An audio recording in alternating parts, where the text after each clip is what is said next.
Is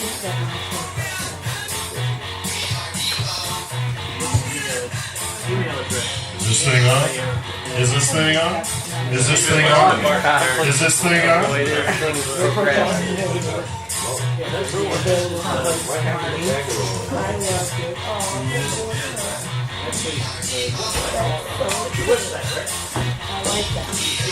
Huh? That's the, it's for the poetry stuff. Yeah. It's not the, what's in the launch and what's in the back? Okay, I definitely have enough to know. I'm not reading. Ladies and gentlemen! I'm using my key to fix the mic stand. I am an engineer. Don't hold it against me. Welcome to the second Thursday Literary Cafe Poetry Night.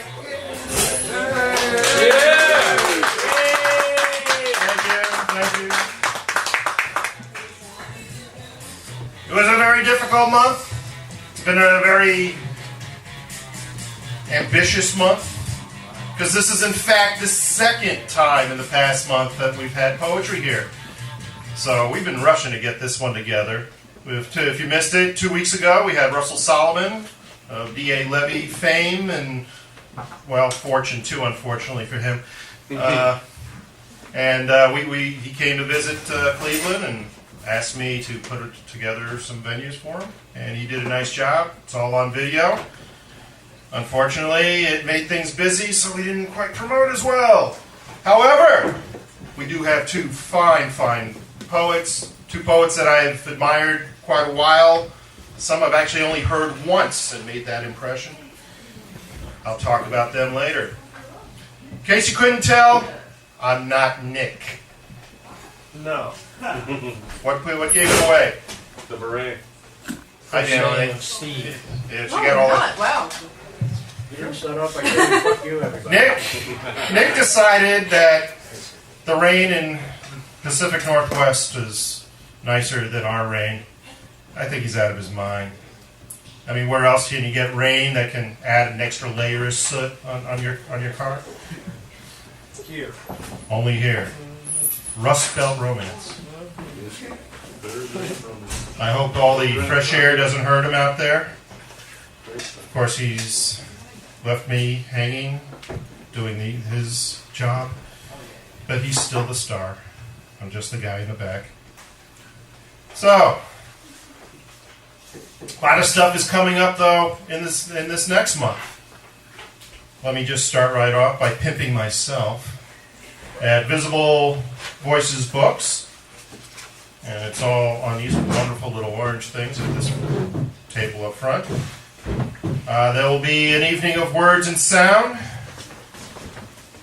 with music by Ted Flynn and Matt Waskovic, an infinite number of sounds, and Michael Campo.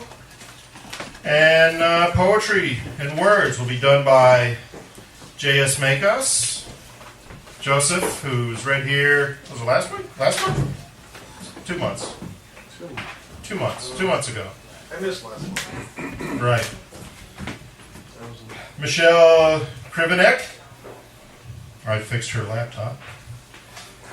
Allison Hovenator. We all know Allison. I'm sure. Bridget Kreiner. You might have seen her over at Prosperity. She's behind the bar. She's a really good poet. She works Thursdays. Can't come here. Jessica Wobig. Sorry. And, oh yeah, me! So, you want to hear me read?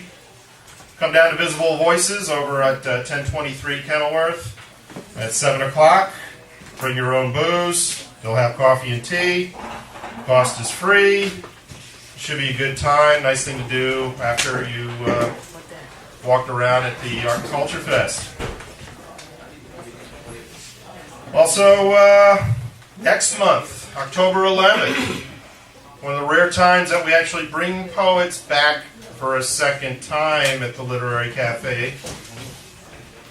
Stephen B. Smith, Lady Kathy Smith, will be back in town with their new poems. They tell me that they're going to not read, but recite. They have it all memorized. This is what happens when you travel around Europe and North Africa. That's what France does too. France does that. I'm sorry, French Freedom makes you have to memorize things so that you don't have any written evidence. And just before that, on October 6th at Max Backs, actually we could kind of have a mini reading here. Their monthly reading there, we've got our own J.D. Stanley, Jim Stanley, who's one of our features tonight. Claire McMahon, who keeps sticking her head in front here. Yeah. Mary Trezillo, sitting in the back. So we got everybody for another reading. And that's at Max Backs over in Coventry on October 6th. All right. So that's the pimping part before we actually get into the material stuff. I'll do that later. So, is anybody out there? Is anybody drinking? Yes. Am I the only one drinking? No. Am I the only one getting loaded? Yeah. Maybe. It's still early in the evening, give us time. See, this is what happens when you get started at the Literary Cafe Poetry Night. We've only sung happy birthday to Steve once. We're not going to talk about that right now. I'm old. Well, we might as well just... I'm not Nick. I'm not going to tell funny, stupid-ass stories.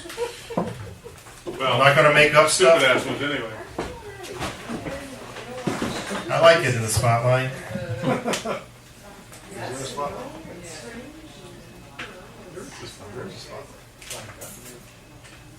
Our first reader tonight, I met at a fundraiser for Meet the Bloggers. If you're a real geek and you spend all your time online and you got nothing else to read, Meet the Bloggers is a fine little inventive bunch that have decided that if the Meet the Press is going to give them softballs, they're going to do interviews that are going to be hard-hitting and local.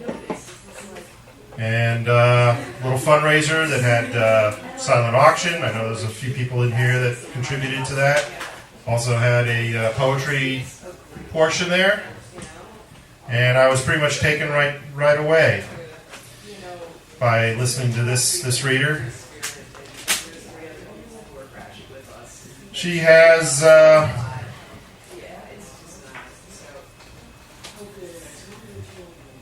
she's a native of Cleveland. She says that she's been writing since the age of 10. That's not an exaggeration. No. Okay. No, maybe not. No, it's in writing here, so I figure that's it. I guess I was writing at the age of 10 too, but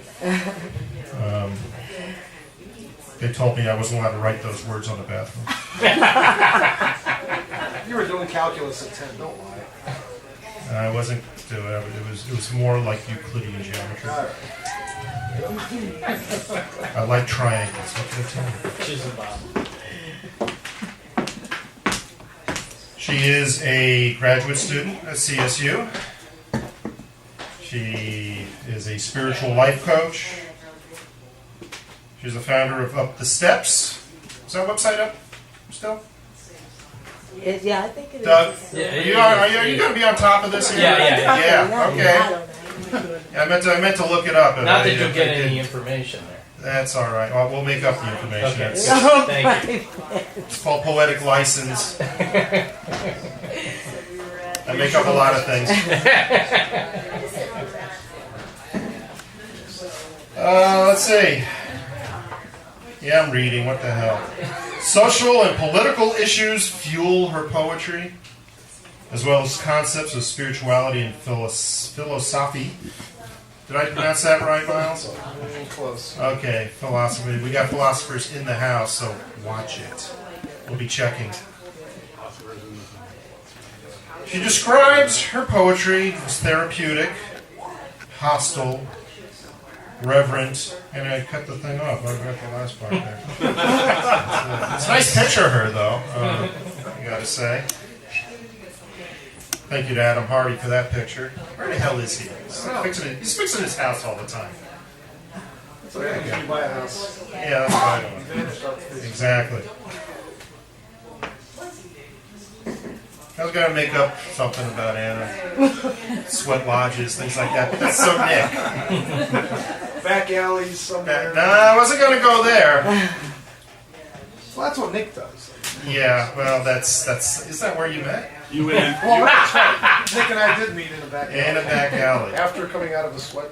At a sweat lodge. Sweat lodge. Yeah, I used to live in a back alley. I thought she was the UN ambassador to Sweden. No, I was the. Oh, you were. Okay. I knew somebody was. I learned to play that game, Cop, which is like cornhole with class. All right, enough of the BS. I give you Annamarie Jones. Let's hear it for Annamarie.